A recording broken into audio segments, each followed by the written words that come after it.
Flow call for Tim Weigel. Nobody had more fun on the job than Tim Weigel. Whether he was suiting up with one of Chicago's sports teams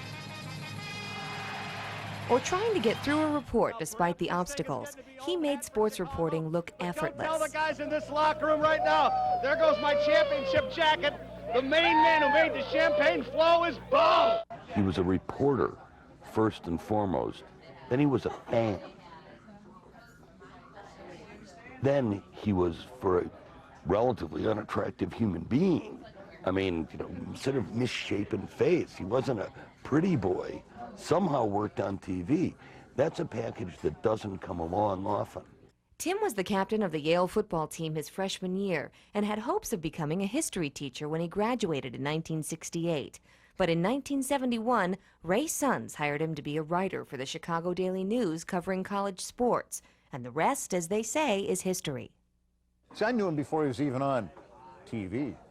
I knew him when he was a real guy. I knew him when he was a sports writer. I mean, that's where his essence came from, because he actually wrote. And when he was off TV for a while, he came back to writing. You know, I hate to say it, but a lot of TV guys couldn't write a complete sentence.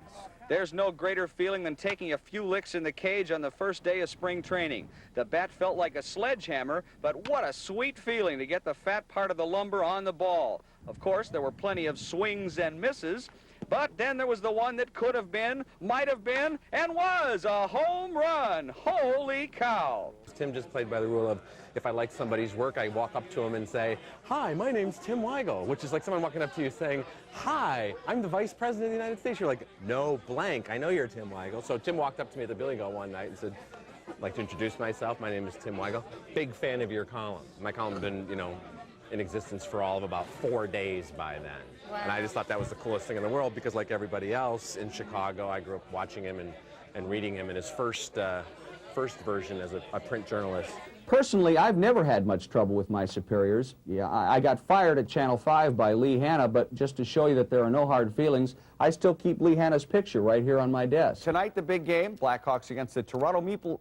the Maple Leafs. Well, let's rake those Maple Leafs. From Soldier Field with Dan Deerdorf, Tim Weigel, Channel 7 Eyewitness News. Kathy and Floyd.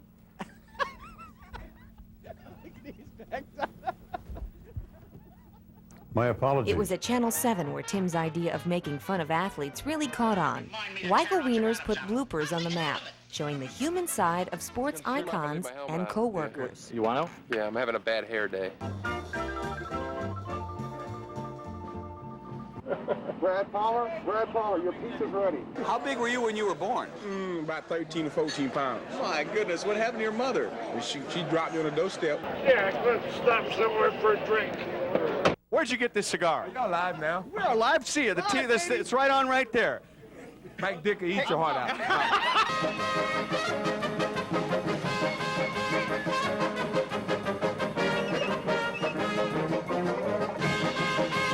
You just made the wieners. Did you have McDonald's for lunch, and what do you think of Chet's tie? No, and no comment. If that doesn't make the wieners, I'll never speak to you again. While Tim made fun of others, he never excluded himself from the wieners. All right, Jim, on what you've seen of my throwing and fielding so far, what are your suggestions for my future in baseball? Stay in sports television. You have great talent catching the ball and fielding the ground balls, but you're throwing, you're a midget. Your arms are too short. You really look funny in that uniform. I like you better in a football uniform. You're disgracing that White Sox uniform. Please get out of it. Do you think that you'll have to trade Dwight Smith? Well, if we trade him, we don't know where we're going to trade him.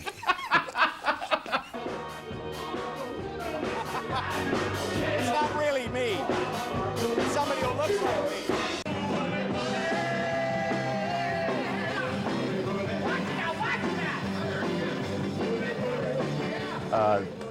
Tim was a keyboard guy. Keyboard guys, you know, there are different kinds of keyboard guys. Some just sit in the background and don't do anything. Tim was more the guy, play one hand and the other one's up.